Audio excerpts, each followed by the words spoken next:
this. Ay, hindi di sa kamay. Hindi naman. Ay. Wala talagang dili yung baby. Ay, init. 5 days, pero parang aray ko. 5 days premature ng 1 week. Grabe. After 5 days, dito na lang dati. Nagpapainit na ano lang natin yung kanyang milk. Kasi malamig galing ref. Kasi gutom na siya. O siya Siamese. Siya Siamese guys.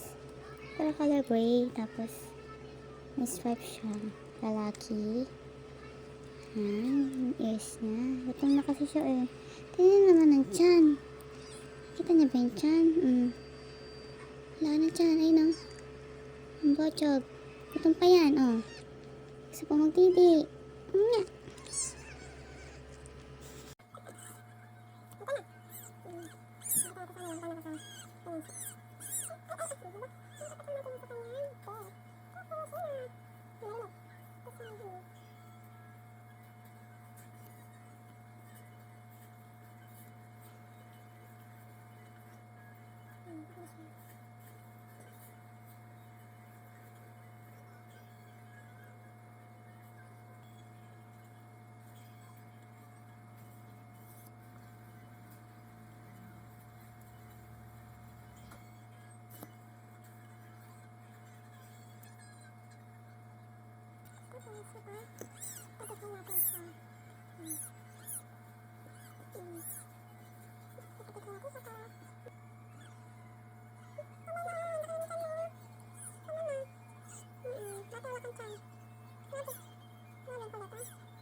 Sam.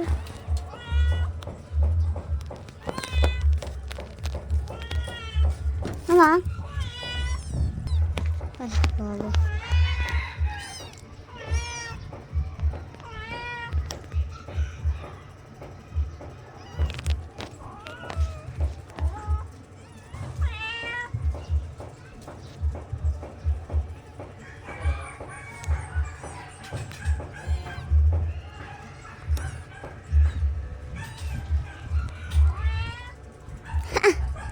Bawaan.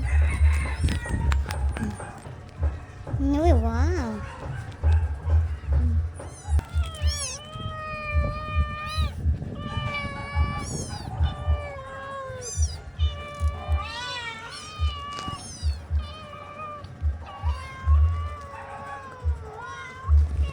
Ay, baka awayin.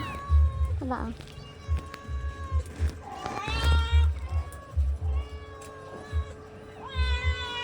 Name.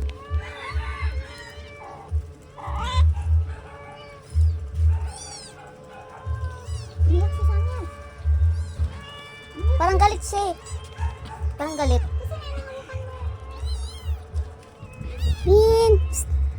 Min! Ala, walang water!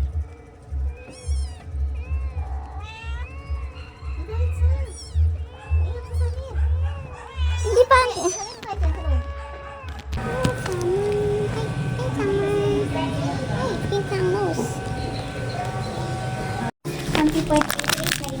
.7.35 no? Maganda yung response natin sa EPO niya, no? Hematocrit na low, 14.5. Nag-normalize na po dun sa kabilang machine, no? So, asyong normal na rin ang paminto tayo. Although, yung platelet niya, bumaba lang, no? Nagkaroon tayo ng EPO today nga po, ano? Ngayon, hindi ko lang po ano ko naturukan. Kasi, ano ko lang, kasi schedule din nila ng EPO no? Yung, so, Pero nakauna na po. Pangalawa na yes, po. po.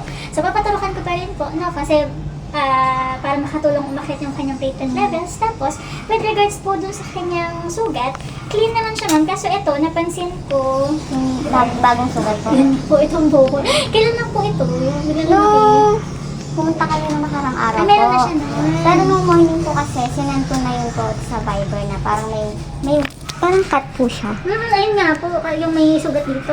Pero hindi po siya.